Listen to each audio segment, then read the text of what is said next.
It's summertime again and I'm sure na-miss nyo yung dati nyo ginagawa pag summer na nagbabakasyon, nagsuswimming kasama ng family, at syempre hindi mawawala dyan yung iba't ibang summer snacks.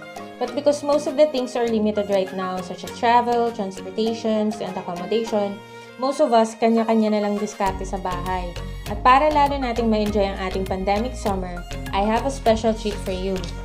Isang super easy, yummy, affordable, refreshing, and of course, super healthy recipe na swak sa pandemic summer nyo. So for our savory snack, we will have cucumber bites, and our refreshing drink is cucumber SLUSHIE. Yes, cucumber ang ating superstar ingredient ngayon.